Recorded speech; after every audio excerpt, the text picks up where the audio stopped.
Today we are going to discuss third lecture of chapter number 17, coordination and control.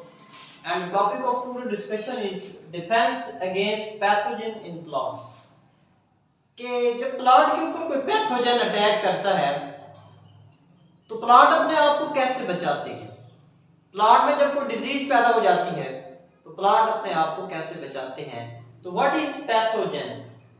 Any disease causing agent is called pathogen. कोई भी ऐसा agent जो plant के अंदर disease पैदा कर रहा हो वो प्लांट का पैथोजन है। तो आज हम ये देखेंगे कि plant in disease causing agents के अगेंस्ट अपने आप को क्या स्ट्रेटजी बनाते हैं और कैसे अपने आप को बचाते हैं इन डिजीज कॉजिंग एजेंट्स से।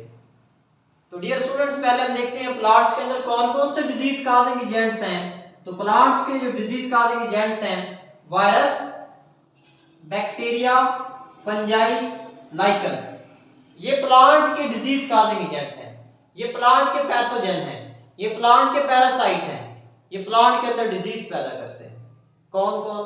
वायरस, बैक्टीरिया, फंजाई, इसके अलावा लाइकन भी कुछ हद तक प्रॉब्लम पैदा कर सकते हैं, लेकिन बहुत कम, इसके नुकसान बहुत कम देखे गए। मोस्टली लाइकन का एसोसिएशन जो है अलजी और फंजाई का जो एसोसिएशन है ये मोस्टली बेनिफिशियल होता है, लेकिन प्लांट्स के लिए कुछ हद तक ये भी प्रॉब्लम पैदा कर सकते हैं, इसलिए यहाँ पे हमने मेंशन कर दिया है।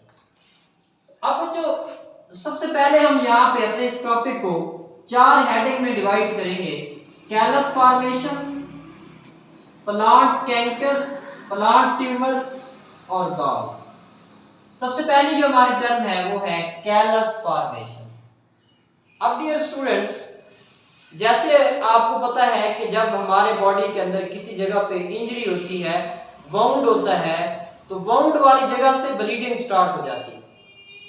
अब जहां पे ब्लीडिंग होती है हम उससे कैसे बचते हैं कि हमारे प्लाज्मा के अंदर स्पेसिफिक प्रोटीन्स होती हैं, फाइब्रिनोजन प्रोटीन, प्रोथ्रोम्बिन प्रोटीन, इसी तरह स्पेसिफिक सेल्स होते हैं जिनको प्लेटलेट्स कहते हैं।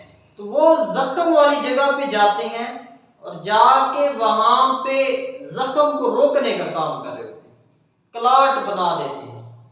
जब प्लांट में भी किसी जगह पे जख्म हो जाता है तो फिर क्या होता है, वहां पे भी जो कैम्बियम के सेल्स होते हैं, कैम्बियम में रैपिड डिवीजन होती है और उस रैपिड डिवीजन की वजह से वहां पे भी एक बेतरतीब, कोई स्पेसिफिक शेप नहीं होता सेल्स का, तो सेल्स का एक ग्रो इकट्ठा हो जाता है, इसको हम कहते हैं callus formation. What is callus? कि जहां पे वाउंड एरिया होता है वहां पे इमार्फस मटेरियल इकट्ठा हो जाता है और उसकी वजह से क्या होता है कि ब्लीडिंग का प्रोसेस स्टॉप है। फॉर एग्जांपल बच्चों, ये प्लांट का स्टेम है, अब यहाँ पे क्या हो गया, वाउंड हो गया, अब क्या होगा, यहाँ से ब्लीडिंग होगी। अब प्लांट में ब्लड तो है नहीं, क्या चीज बाहर निकलेगी, सैप। अब यहाँ पे सैप लीक हो रहा है, तो होगा क्या, इसको रोकने के लिए यहाँ पे इमार्फस मटेरियल इकट्ठा हो जाएगा, बेतरतीब सेल्स इकट्ठे हो जाएंगे और ये सेल्स होंगे ये डिफरेंशिएटेड नहीं होंगे बल्कि पुअरली डिफरेंशिएटेड सेल्स होंगे। अब क्या सैप का फ्लो होगा? नहीं होगा। तो ये क्या बन गया है, इसको हम कहते हैं कि ये कैलस फॉर्मेशन। तो what is callus? Callus is mass of poorly differentiated amorphous cells that are formed at the site of injury due to activity of cambium या due to division of cambium, and this help to stop bleeding in plant। तो plant के अंदर bleeding को stop करने के लिए जरूरी था। तो ये कैलस है। सेल्स पुअरली डिफरेंशिएटेड हैं, इमार्फस मटेरियल है, कोई स्पेसिफिक शेप नहीं है, तो ये हमारे पास कैलस है। दूसरा हमारा इसमें जो हेडिंग है बच्चों वो है कैंकर। कैंकर मोस्टली फंजाई के अटैक की वजह से होते हैं, या लफ्जी मतलब आप इसमें दाने बनना भी कह सकते हो, फंजाई के अटैक की वजह से होते हैं। क्योंकि आपको पता है कि फंजाई एक्स्ट्रा सेलुलर डाइजेशन करते हैं। प्लांट के अंदर जो फंजाई है ना, इसके हाइफी पेनिट्रेट कर जाएंगे और वहां पे सेल्स की डेथ होगी।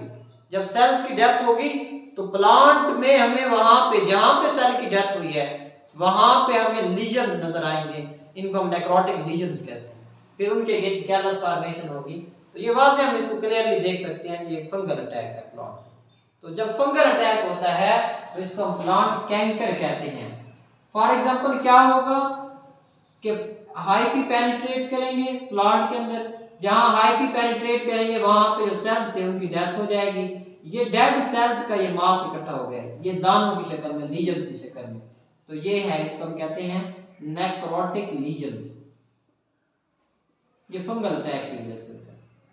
थर्ड हमारे पास है tumour. What is tumour? Uncontrolled division of cell is called tumour. जब सेल्स की अनकंट्रोल्ड डिवीजन होगी तो इसको हम ट्यूमर कहते हैं।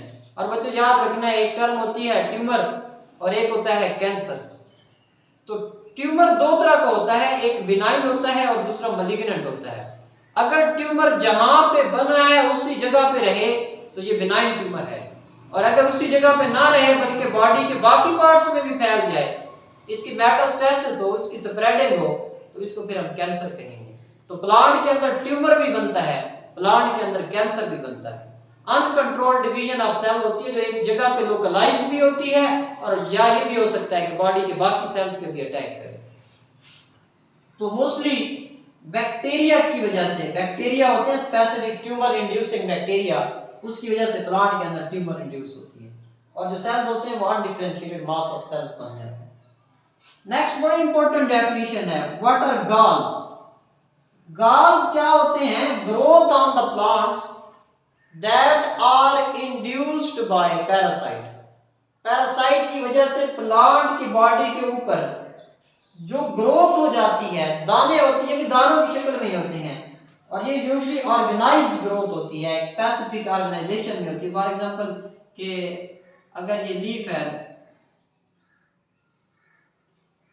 तो अब क्या होगा, लीफ पे ऐसे छोटे छोटे दाने बनना शुरू होंगे और ये ऑर्गेनाइज होंगे। अब ये क्या है हमारे पास, ये galls, और ये मोस्टली क्यों बने हैं? ये भी हो सकते हैं बैक्टीरियल अटैक की वजह से, या कोई भी पैरासाइट उसके अटैक की वजह से हो सकते हैं। तो growth on the plants that are induced by parasite and usually organised growth होती है।